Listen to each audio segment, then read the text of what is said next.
খ্রিস্ট বিশ্বাসী ভাই বোনেরা সকলকে জয় যিশু জানায়। আজকের বাক্য মথি 26 থেকে 43 অধ্যায়। যিশু তাহার শিষ্যদের বললেন, তোমরা জানো আর দুদিন পরে নিস্তার পর্ব শুরু হবে। তখন মানবপুত্রকে ক্রুশে দেওয়ার জন্য শত্রুদের হাতে তুলে দেওয়া হবে। সেই সময় মহাযাজক কায়াফা বাড়িতে উঠানে প্রধান যাজকরা ও ইহুদি নেতারা এসে ষড়যন্ত্র করতে বসল, যেন তারা যিশুকে গ্রেফতার করতে পারে ও তাকে ফাঁদে ফেলে হত্যা করতে পারে। তারা বলল, আমরা নিস্তার পূর্বের সময় এ কাজ করব না, তাতে লোকদের মধ্যে হয়তো গন্ডগোল বাঁধতে পারে। যিশু যখন বৈথনিয়া কুষ্ঠরোগী সিমনের বাড়িতে ছিলেন, সেই সময় একজন স্ত্রীলোক যিশুর কাছে এলো। তার কাছে শ্বেত পাথরের বোতলে খুব দামি সুগন্ধি ছিল। যিশু যখন সেখানে খেতে বসেছিলেন, তখন সে ওই আতর যিশুর মাথায় ঢেলে দিল। তাই দেখে তার শিষ্যরা রেগে গেল। তারা বললেন, এভাবে অপচয় করা হচ্ছে কেন? এটা তো অনেক টাকায় বিক্রি করা যেত, আর সেই টাকা গরিবদের দেওয়া যেত। তারা যা বলাবলি করছিল, যিশু তা জানতে পেরে তাদের বললেন, তোমরা এই স্ত্রীলোককে কেন দুঃখ দিচ্ছ? ও তো আমার প্রতি ভালো কাজই করল। কারণ গরিবরা তোমাদের সঙ্গে সব সময় থাকবে, কিন্তু তোমরা আমার সব সময় পাবে না। যিশু বলছেন, আমার দেহের উপর আতর ঢেলে দিয়ে সে তো আমাকে সমাধিতে রাখার উপযোগী কাজই করল।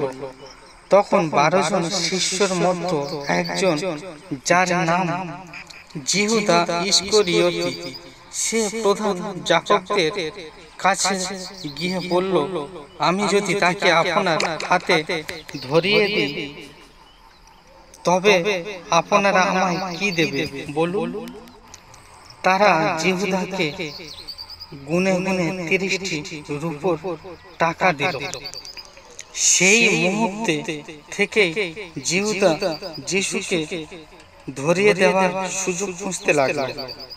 খামির বিহীন রুটির পূর্বে প্রথম দিনে যিশু শিষ্যরা তার কাছে এসে বললেন, আপনার জন্য আমরা কোথায় নিস্তার পূর্বে ভোজের আয়োজন করব?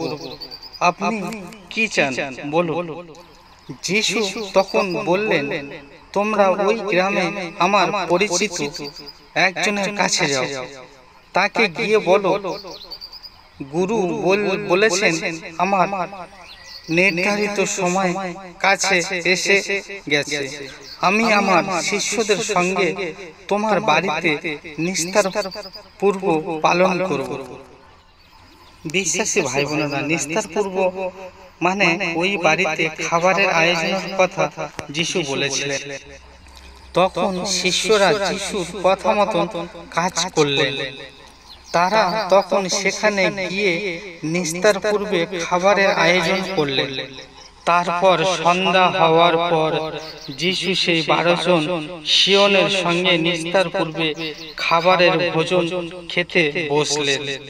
তারা যখন খাচ্ছেন, সেই সময় যিশু বললেন, আমি তোমাদের সত্য বলছি, তোমাদের মধ্যে একজন আমাকে শত্রুর হাতে তুলে দেবে। এই কথা শুনে শিষ্যরা খুবই দুঃখ পেয়ে একজন করে যিশুকে জিজ্ঞেস করতে লাগলেন, প্রভু, সে কে? সে কি আমি? তখন যিশু বললেন, যে আমার সঙ্গে বাটিতে হাত ডোবালো, সে আমাকে শত্রুর হাতে সঁপে দেবে। মানব পুত্রের যিশুর বিষয় শাস্ত্রে যেমন লেখা আছে, সেইভাবে তাকে যেতেই হবে।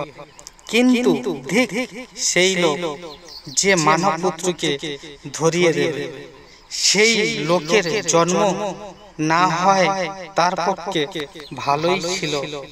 যিশু আর তার শিষ্যরা যখন খাচ্ছিলেন, ঠিক সেই সময় যিশু একটি রুটি নিয়ে ঈশ্বরকে ধন্যবাদ দিলেন, আর সেই রুটি টুকরো টুকরো করে শিষ্যদের দিয়ে বললেন, এই নাও, খাও, এটা আমার দেহ।